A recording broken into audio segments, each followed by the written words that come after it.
Dismemberment of a dead body and accessory after the fact. We are still investigating this case, and there is a high probability of additional arrests to come.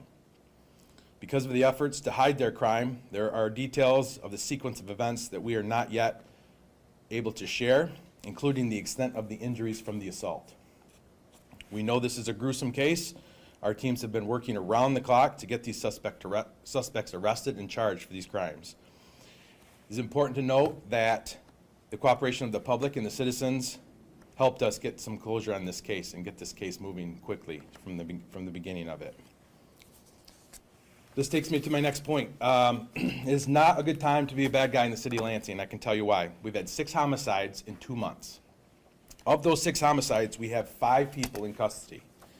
My department has the backing of our community, the AUSA in the Eastern District, the ATF, the FBI, the state police, our mayor, our council, and our prosecutor's office.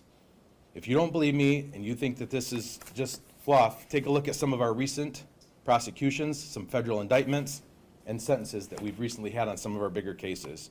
We are engaging our specialty teams as we speak, including our violence disruptors, to assist us moving into the summer.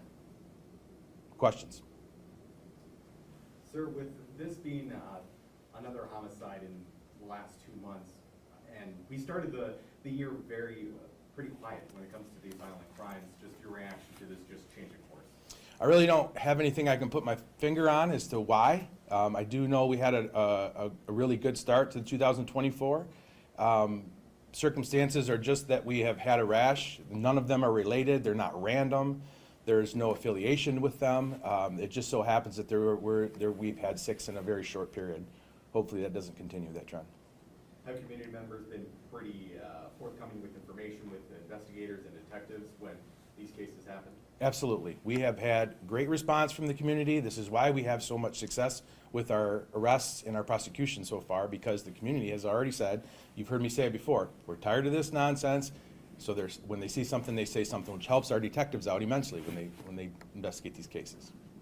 And speaking on the violence, yesterday 6 News obtained a video of a shootout that happened on Barnes Avenue. Mm-hmm. We wanted to know if you've seen that video personally and your thoughts on it. I have, and it's absolutely ridiculous. And on that case, for those residents in that neighborhood, I can assure you that for the residents, the rest of the city of Lansing, and for all you in this room, I can assure you that we know who you are, and we will arrest you, and we will put you behind bars as soon as we can to stop you from hurting anyone else.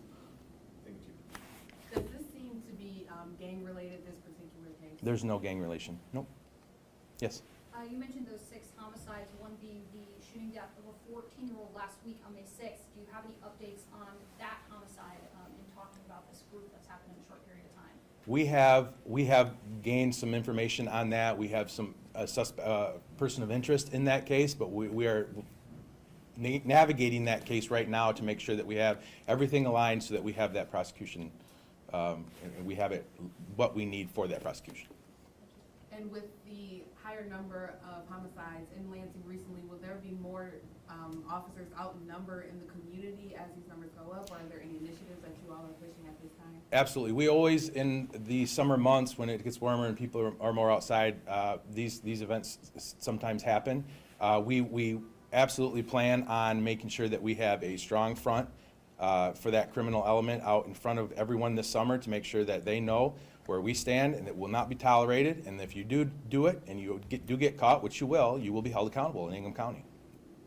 Chief, could you talk about the motive for this particular assault/homicide? I don't have motive yet. Okay. You don't believe it's gang related though at this point? No. Okay. While it may not be gang related, is there any indication that this is an example of just violence between groups of people that know each other? Yeah, I mean, it's hard to get in the brain of somebody who kills another human being, but I can tell you that you know, I'm confident that it's not gang related, and it's totally, you know, these individuals knew each other, right? So I don't know what the intent was or why it happened, but I can tell you that it did happen, and we caught them and they're in jail now. I understand there's a lot of efforts right now with community groups trying to crack down on essentially a revenge type Yes. violence.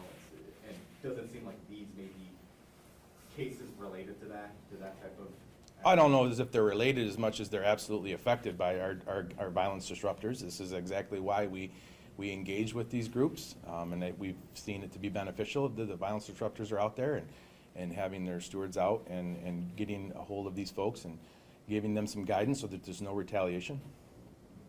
Yes?